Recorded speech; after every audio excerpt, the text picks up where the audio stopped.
Hey, how you doing? This is Adam Post, publisher of more than 1,000 comic books, and I've been covering Marvel and Disney very closely these last few months.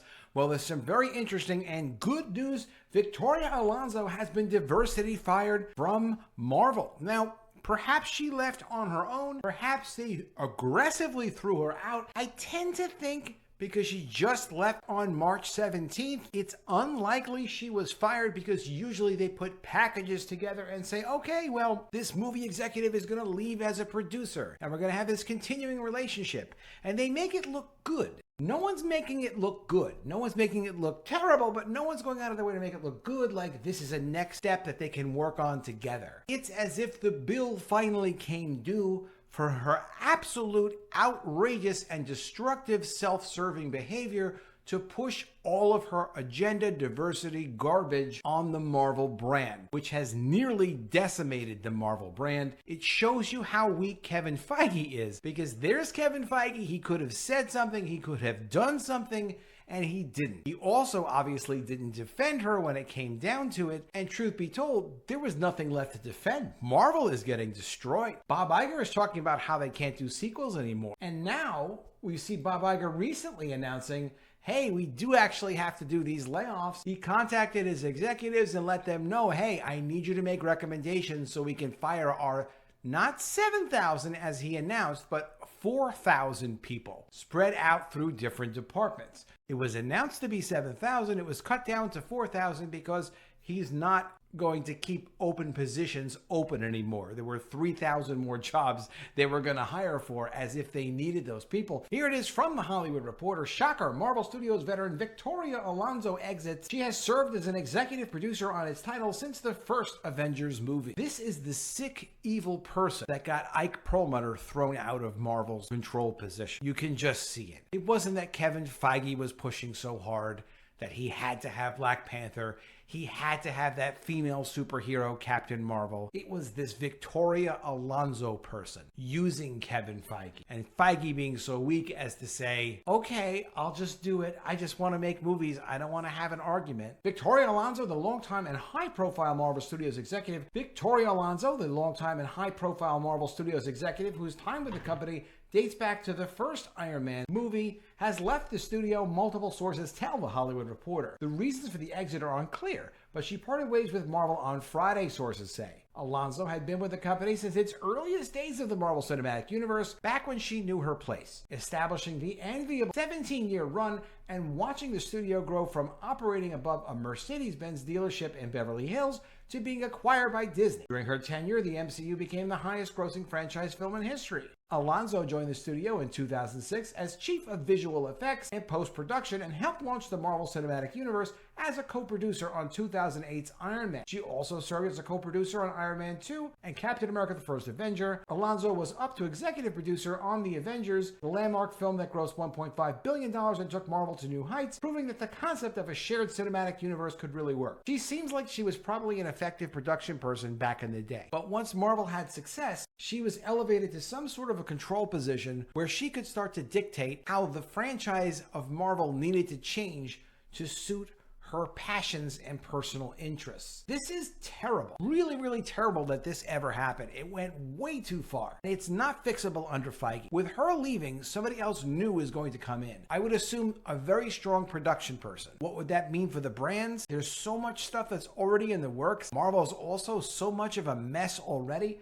I don't know what they're going to do to fix it. I don't think it's fixable until a new CEO comes in and really takes a fresh look at the franchises they own and control and brings in proper talent to manage all of it. This is how bad it got with Victoria Alonso, and this is really bad. From the Deadline article, they talk about how she's a consistently outspoken champion of diversity in entertainment. Alonso also said during a 2021 Women in Animation panel that inclusion, diversity, and gender parity all go hand in hand with showing the world as it is. Showing the world as it is not selling a product. When you're selling a product, you figure out, okay, who's my customer base? What does that customer want? What do they consider great? What do they consider bad? I'm going to deliver what they see as high value. That's always up to the customer's perception, never up to the producer's concept of what's important or high value. Always to serve the customer. It's always that customer service. The veteran executive and producer added that you can look at diversity from the social point of view, the cultural point of view.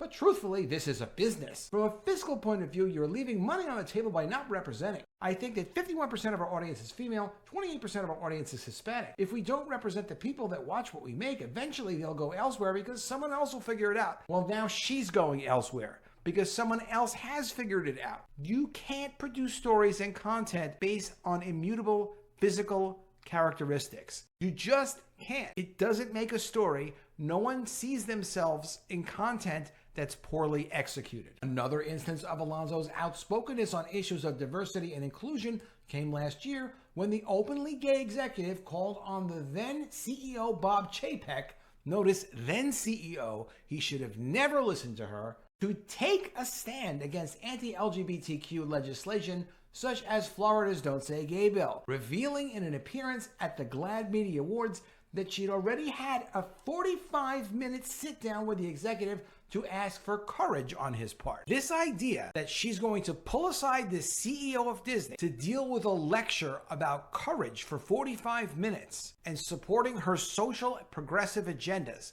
is completely ridiculous, and it does tell you why Bob Chapek was not a good CEO for Disney. There is no excuse to be listening to that for 45 minutes. 5 minutes? 10 minutes out of respect at most, and then you get the response of, hey, listen, shut up, stop telling me, I get the point. I'm running a business, I'm responsible for more than 200,000 employees. We are not going to take on the entire state of Florida to fulfill your passionate cult-like agenda. That's what a CEO would tell an executive that came to him. He would also start to look for how to get rid of that person. So this is absolutely ridiculous. So Alonso finished with saying, members of the LGBT community deserve the right to live, love, and have. More importantly, we deserve an origin story. And then she finished with, as long as I am at Marvel Studios, I will fight for representation for all of us. Well, guess what? She's been diversity fired. She now has probably tens of millions of dollars put aside. She can go and work her agenda on her own private time, on her own private money. Does this mean Marvel is in the clear? They are far from in the clear. They drove themselves into a ditch.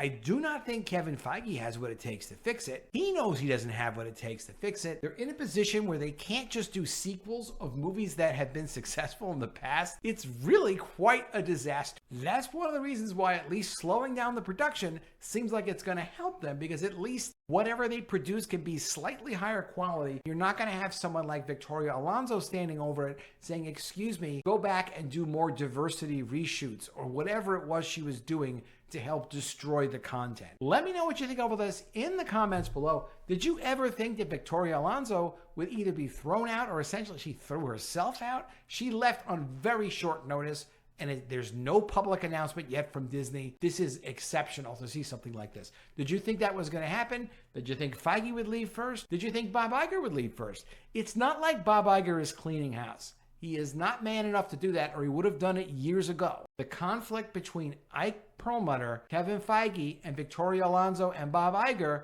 told you everything you need to know about Bob Iger. He's not a man that can rock the boat. But do let me know what you think of all this in the comments below. Are you looking forward to seeing a future Marvel that does not include Victoria Alonso? Thank you again for your comments. I really appreciate them. I love to see your comments. Please be sure you are subscribed to the channel. Click the bell for notifications and give me a thumbs up. And I'll see you again soon with another video. And if I don't see you, I will miss you.